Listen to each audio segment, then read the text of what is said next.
Today's video is about the king of all exercises, the squat. Okay, so some of the things that we'll be covering here, first of all, is just get a basic of the squat. Everyone knows what the squat is, how to squat, and mostly everyone except for the people who are extremely new know that the squat is called as the king of all exercises. Why? Because there is no other movement which kind of recruits every single fiber of your body in one single lift like the squat, right? So if you look at any other lift, be it the deadlift, which comes in at close number 2, or the bench press, you will not have such amount of involvement from all your muscle fibers as the squat will. Now, there are two different kinds of squats because the bodybuilding squat and the powerlifting squat is very different. The Olympic squat is again kind of different. So I'll be looking into the form and how the athletes actually think or what are their ultimate motives, right? So first we'll go ahead with the muscles that will be involved in the squat. Okay, so the squat will involve your legs firstly, obviously. So primarily your quadriceps, which will be your quads.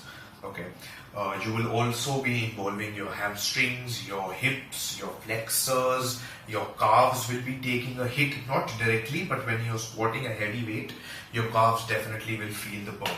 Okay, your lower back and your core, everything is in position, nice and tight to give you a good squat. Okay, this is when you're squatting heavy weight. Heavy again is a very relative term. 135 can be very heavy for a beginner. 135 can be a warm up for someone. I mean, 405, 450 is very heavy for me. 485 is very heavy for me. But then some professional squatters warm up with 485. So that's a very relative term, heavy. Okay.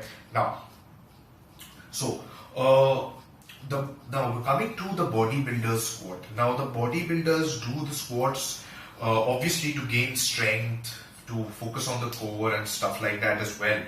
But their main priority is focusing on their quads when they're doing their squats, right? So that is why they tend to increase the reps as well, not squat in the rep range of 1 to 3, right? And another difference that's going to be there is that they squat with a very narrow stance. I mean, not very narrow, but a comparatively narrower stance as compared to powerlifters, okay, or even Olympic weightlifters. So what happens there is that the narrower you go, the more on the outer sweep of your legs. You tend to have two muscles, the other group of muscles in the quads, which actually look at the outer sweep. Okay, that is the target for them actually.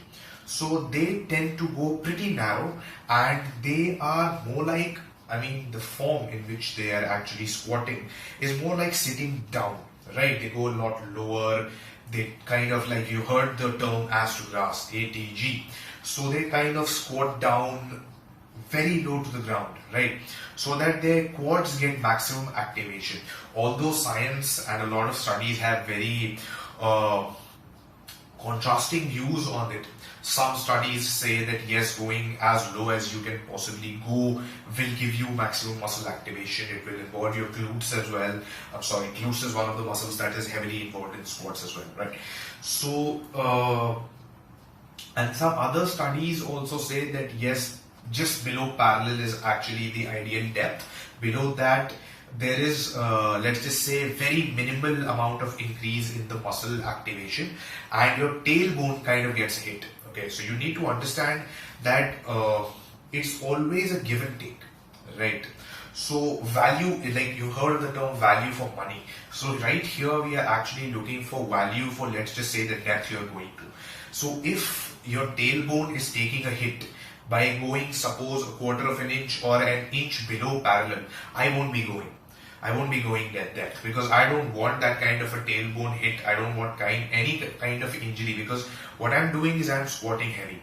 Okay, any pro bodybuilder or any advanced lifting person is squatting in the range of around 120, 140 kg, which is heavy enough to cause an injury to the tailbone. Okay, so you don't want that kind of thing to happen. So people tend to avoid going that low. Okay, and for anyone who says that I'm saying like I'm spewing bullshit and as to grass is the best and stuff like that, please do read up. It does give, and it's pretty obvious, it's pretty logical. It does have a negative effect on the tailbone. Okay, so moving on from that. Yeah, so the bodybuilders do it basically for the quads with a narrower stance. Okay, and the bar is positioned somewhere around their traps. I mean, let's just say the middle part of the traps is where the bar is positioned. Okay, so we generally call them high bar squats. Okay, now moving on from there, we go to the power lifter squat. Okay, the power lifter squat is very different as compared to a bodybuilder squat. Okay, so a power lifter, first of all, the difference is in foot placement. Okay, so the difference in the foot placement that's going to be there is that the powerlifters keep their feet a lot wider and their toes are kind of pointing outwards. Okay, so what happens is when the feet are wider, you tend to involve a lot of your hips as well. You tend to involve a lot of your hamstrings as well, and you create that hole where you don't need to go down like the bodybuilders do. You kind of sit back onto a chair until you're at the required depth that you need to hit with that particular weight, and then you can rise back up, right? So you need to understand that they are not doing this for muscle growth like the bodybuilders. Okay, they're doing it in 1 to 3 rep range, and they're focusing on the numbers because their competition is the number game, right? You need to do the maximum amount of weight you can for one single rep. So they won't be focusing on muscle. Obviously, they'll be focusing on muscle building and training, but their primary sports focus is to actually get that number up, right? So what they do is they try and recruit as much of supporting muscles as possible. The bodybuilders try and isolate the quad. Sometimes what they do is they put, let's just say, a weight plate below their heel to isolate the quad. Okay, the power lifters, what they do is they try to make it as much of a compound movement as possible.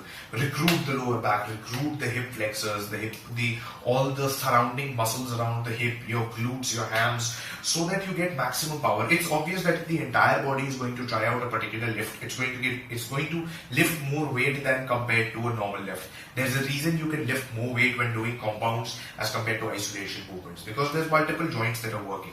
So what they do is they try to make it a more compound movement. A lot of maximum number of muscle fibers can be recruited. Okay. Also, the bar positioning is very different. Okay. So if you see the picture in front of you, you'll see that the bar positioning is very different when it comes to a high bar squat and a low bar squat.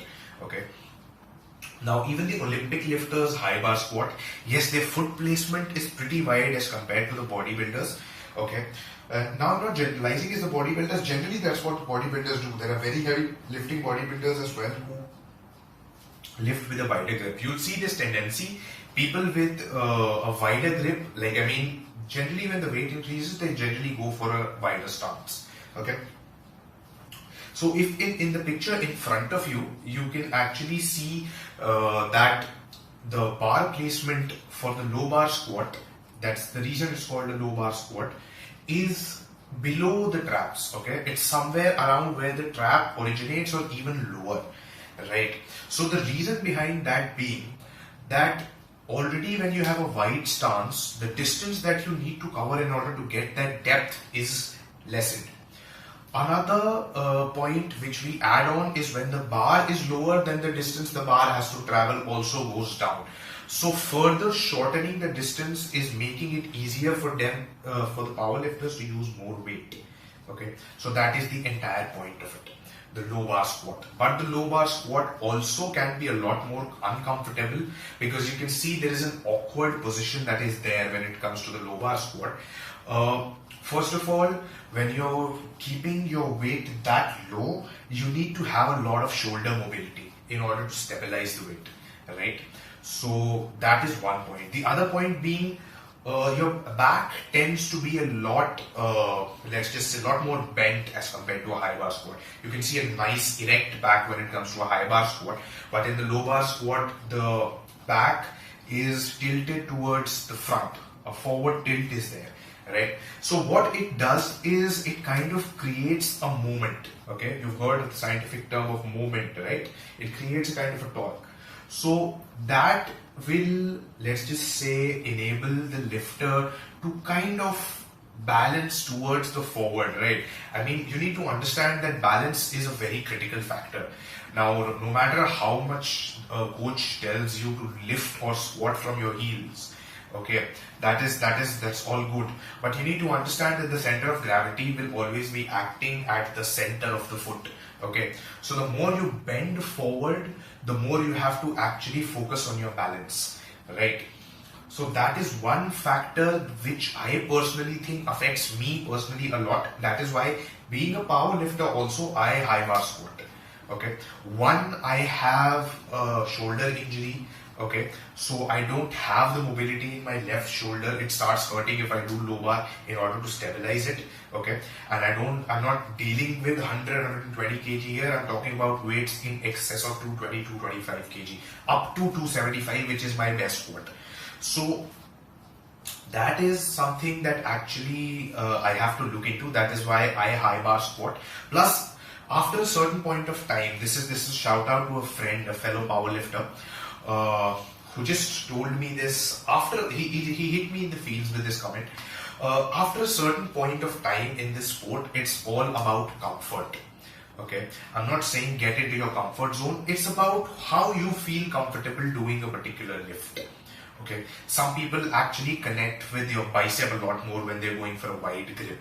Okay, so that doesn't necessarily mean their form is wrong. They form a better connection when they're lifting it that way. That is why I kind of relate with the muscle a lot more when I'm doing a high bar squat, and it's kind of hybrid because my foot positioning will not be like a bodybuilder. My foot positioning is exactly like a power lifter, that's wide, and I'm recruiting all the lower body fibers that I can, but then my position of the bar will be high, okay, like a high bar squat. So yes, I am suffering a little bit of a disadvantage because that little distance of the bar being lessened is not one factor that favors me, but then I kind of prefer it that way because I feel comfortable high bar squatting. That's the ultimate reason. Yeah, so that's most about it for the squat. And when you come to powerlifting, how you actually are marked on the squat is you pick up a particular weight which you have said or told the spotters to give you on the rack. You get into the bar, and when you're completely under control, the spotters will release the rack, the bar, so there will be no one touching it. Okay, so you'll be given the order from the referee to unrack the weight. You'll unrack it on the order. When you're completely ready, no one is touching the bar, and the referee asks you whether you're ready. You tell him that you are. You'll be given a signal to squat. Okay, on hearing the signal, you squat down to legal depth. Now, what is the legal depth? Legal depth in case of powerlifting is that the upper crease of your hips should be below the knee. Okay, so that's just below parallel, just below 90 degrees. Let's just say your thighs will be forming a 90-degree angle with the floor, right? So if that is done to legal depth, you will squat up and you'll be given a signal to rack the weight. So that is a controlled lift. They will see that you should be in control of the lift throughout.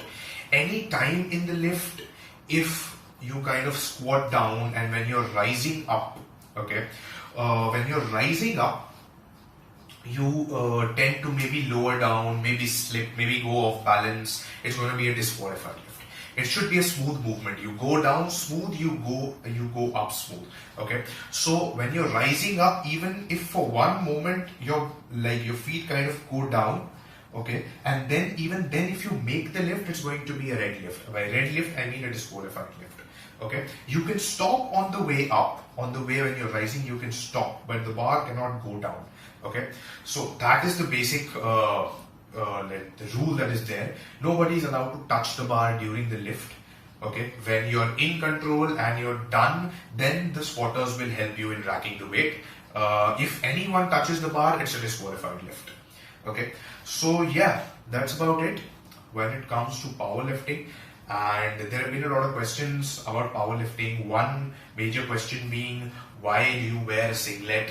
A singlet generally sticks to the skin, so it's easier to actually see the depth which the guy is going or the girl is going. So that is more of an advantage to the referees. Now there are many controversial opinions on this too, so I don't want to go into that. I'm just explaining the rules to you. Okay, so yeah, that's about it. And personally speaking, squat is my strongest lift, and it's very anomalous that people like, for me, I'm an anomalous case in the fact that I have a higher squat than a deadlift.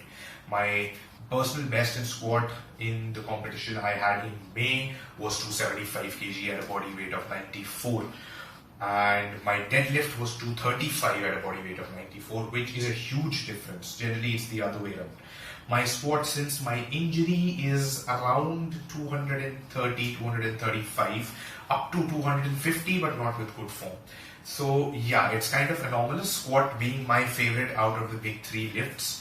Also my strongest. I love squatting, and yeah, that's about it. That's my personal opinion on the squats, and my personal advice: please squat. Whether it's low bar, whether it's high bar, whether it's barbell squat, hack squat, front squat, squats should be part of your routine. High reps, low reps, whatever you do, please squat. Okay, because it's not just a powerlifting movement, it will build everything. Okay, so please squat, keep squatting, and I will see you.